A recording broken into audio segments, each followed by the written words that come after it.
एक बार की बात है, एक जंगल में एक झील थी जो कि खूनी झील के नाम से प्रसिद्ध थी। शाम के बाद कोई भी उस झील में अगर पानी पीने के लिए जाता तो वापस नहीं आता था।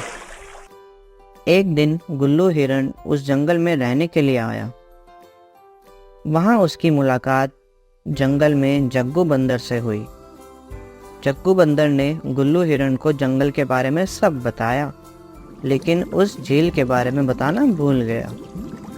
जग्गू बंदर ने दूसरे दिन गुल्लू हिरण को जंगल के सभी जानवरों से मिलाया। जंगल में गुल्लू हिरण का सबसे अच्छा दोस्त एक चीकू खरगोश बन गया। गुल्लू हिरण को जब भी प्यास लगती तो वह उस झील में पानी पीने जाता था। वह शाम को भी उसमें पानी पीने जाता था। एक शाम को वह उस झील में पानी पीने गया तो उसने उसमें बड़ी तेजी से अपनी ओर आता हुआ एक मगरमच्छ देख लिया, जिसे देखकर वह बड़ी तेजी से जंगल की तरफ भागने लगा। रास्ते में उसको चीकू खरगोश मिल गया। चीकू ने गुल्लू हिरण से इतनी तेज भागने का कारण पूछा। गुल्लू हिरण ने उसको सारी बात बताई।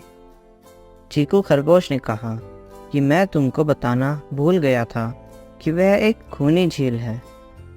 उसमें जो भी शाम के बाद जाता है वो वापस नहीं आता।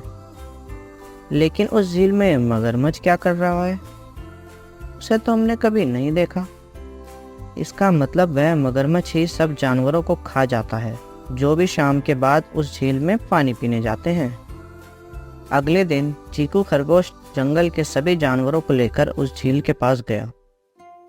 मगरमच्छ सभी जानवरों को आता देखकर छुप गया, लेकिन मगरमच्छ की पीठ अभी भी पानी से ऊपर दिखाई दे रही थी। सभी जानवरों ने कहा कि यह पानी के बाहर जो चीज़ दिखाई दे रही है वह मगरमच्छ है। यह सुनकर मगरमच्छ कुछ नहीं बोला। चीकू खरगोश ने दिमाग लगाया और बोला, नहीं नहीं, यह तो पत्थर है, लेकिन हम तभी मानेंगे जब यह पत्थर खुद बताएगा। यह सुनकर मगरमच्छ बोला, हाँ हाँ, मैं पत्थर ही हूँ। इससे सभी जानवरों को पता लग गया कि यह एक मगरमच्छ है।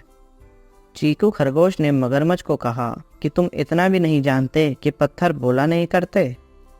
इसके बाद सभी जानवरों ने मिलकर उस मगरमच्छ को उस झील से भगा दिया और खुशी खुशी रहने लगे। इस कहानी से हमें यह सीख मिलती है कि यदि हम किसी भी मुसीबत का सामना बिना घबराए और मिलकर करते हैं तो उससे छुटकारा पा सकते हैं। एक वृक्ष के नीचे हाथी बैठा था। तभी वहाँ एक बंदर आया। उसने हाथी से पूछा, बड़े भाई, तुम क्या सोच रहे हो? हाथी ने कहा, मैं सोच रहा हूँ बड़ा और शक्तिशाली होना बहुत अच्छा है। बंदर तुरंत बोला, हाँ हाँ, बड़ा होना तो अच्छा है, पर तेज होना और भी अच्छा है। हाथी ने कहा, नहीं बंदर भाई, मैं तुम्हारी बात से सहमत नहीं हूँ। तेज होने से बड़ा होना ज्यादा अच्छा है। जो बड़ा है वही बड़े बड़े काम कर सकता है, वह शक्तिशाली भी होता है। तभी मैं कहता हूँ बड़ा होना अच्छा है। बंदर ने कहा, नहीं नहीं, जो तेज होता है वह सब काम जल्दी जल्दी कर सकता है। जो बड़ा होता है वह न तो जल्दी जल्दी काम कर सकता है और न शीघ्रता से चल ही सकता है। तभी तो तेज होना बड़ा होने से अच्छा है। नहीं नहीं, ऐसा नहीं है। बड़ा होना तेज होने से अच्छा है। हाथी बोला। दोनों में काफी समय तक बहस होती रही, पर कोई निर्णय नहीं हो पाया। तभी वहाँ एक भालू आया। उसने पूछा, क्या हो रहा है हाथी भाई? हाथी ने कहा, मैं कहता हूँ बड़ा होना अच्छा है। यह बंदर कहता है तेज होना अच्छा है। अब तुम ही बताओ भालू भाई, बड़ा होना अच्छा है या तेज होना? भालू ने कुछ सोचा और कहा, अच्छा देखो, नदी के दूसरी ओर वह बड़ा पेड़ और उसके ऊपर लगा हुआ फूल। जाओ उसे ले आओ, तभी मैं बता सकता हूँ बड़ा होना अच्छा है या तेज होना।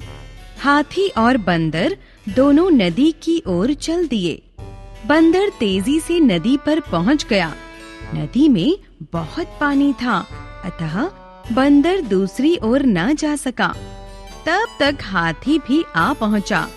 वह आते ही बोला, अब बताओ बंदर भाई, बड़ा होना अच्छा है या तेज होना? बंदर कुछ नहीं बोला। आओ मेरे ऊपर बैठ जाओ। हाथी ने बंदर से कहा। इस प्रकार वे दोनों नदी की दूसरी ओर उस बड़े पेड़ के पास पहुंच गए। हाथी उस फूल तक नहीं पहुंच सका। बंदर तेजी से फूल तक पहुंच गया। उसने हाथी से कहा, अब बताओ बड़े भाई, तेज होना अच्छा है या बड़ा होना? हाथी कुछ नहीं बोला। बंदर फूल लेकर नीचे आ गया। फिर वे दोनों भालू के पास आए। भालू ने पूछा, इस फूल को पेड़ से कौन लाया? फूल मैं लाया हूँ। बंदर तुरंत बोला, पर तुमको नदी की दूसरी ओर कौन ले गया था? हाथी ने बंदर से पूछा। नदी के दूसरी ओर मैं तुम्हारे ऊपर बैठ कर गया था। बंदर ने कहा। भालू ने हाथी और बंदर से पूछा, अब तुम दोनों बताओ, क्या होना अच्छा है, बड़ा होना, तेज होना या दोनों होना? हाथी और बंदर भालू की बात समझ गए। यह कहानी एक गधे की है जिसका मालिक एक धोबी था। धोबी बहुत कंजूस था, इस वजह से वह गधे को ठीक से खाना नहीं देता था। खाना न मिलने की वजह से वह गधा कमज़ोर पड़ गया। कई बार धोबी उसे दूसरी जगह भेज देता ताकि वह जाकर घास खा सके। एक दिन गधा खाने की तलाश में अपने घर से दूर जंगल की ओर चला गया। जंगल में चलते चलते उसके पास एक गीदड़ आया और उससे बोला, क्या बात है मेरे दोस्त, तुम इतने कमज़ोर क्यों लग रहे हो? क्या तुम्हें खाना नहीं मिलता? यह सुनकर गधा उदास हो गया और गीदड़ से बोला, मेरे जीवन में बहुत दुख है मेरे दोस्त। मेरा मालिक मुझे ठीक से खाना नहीं देता और इसी वजह से मैं कमज़ोर हो चुका हूँ। वह मुझे यूं ही छोड़ देता है और देखो, आज भी उसने मुझे घास चरने के लिए छोड़ दिया। मैं चलते चलते यहाँ आ गया।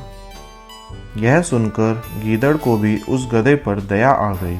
तब उसने गधे से कहा, तुम चिंता मत करो, मेरे पास पेट भरने का बहुत ही अच्छा इंतज़ाम है।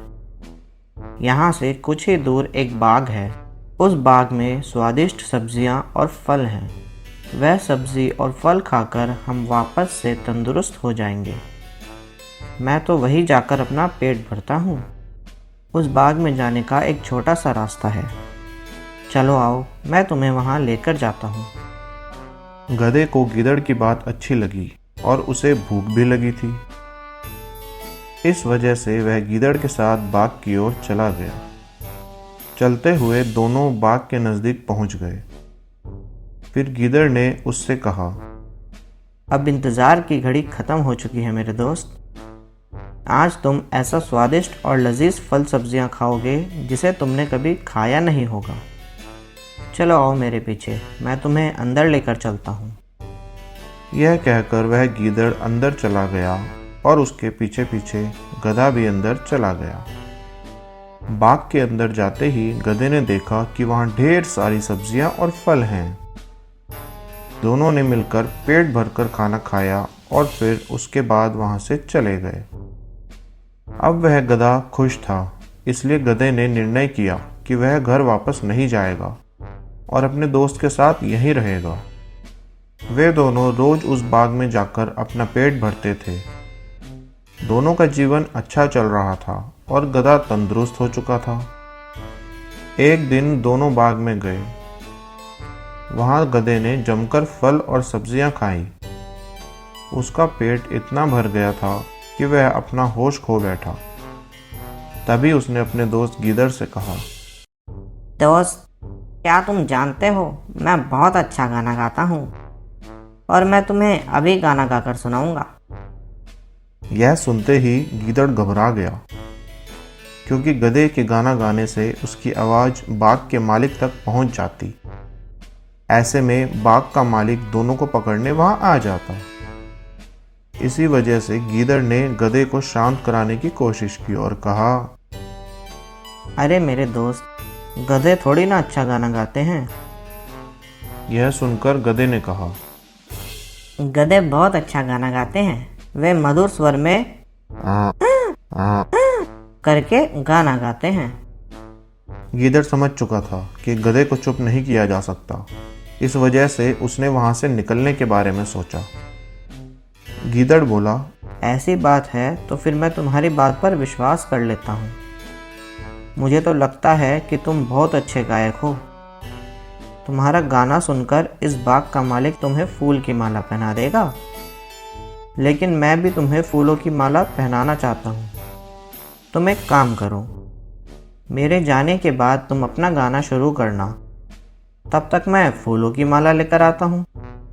यह कहकर वह गीदड़ वहां से चला गया और फिर गधे ने अपना गाना गाना चालू किया। उसकी आवाज़ सुनकर बाघ का मालिक दौड़ते दौड़ते उसके पास आ गया। जैसे ही उसने गधे को देखा तो वह समझ गया कि उसके बाघ का खाना वह गधा चुराकर खाया करता था। ऐसे में उसने उस गधे की खूब पिटाई की और वहां से भगा दिया। इस कहानी से हमें यह सीख मिलती है कि अगर कोई हमारी भलाई की बातें कर रहा है और कुछ अच्छी बात समझाने की कोशिश कर रहा है तो हमें उसकी बात माननी चाहिए। कभी कभी ऐसे लोगों की बात ना मानने से हम मुसीबत में पड़ जाते हैं। इस कहानी में भी गीदड़ ने गधे को अच्छे से समझाया, लेकिन गधे ने गीदड़ की बात नहीं मानी और वह पकड़ा गया।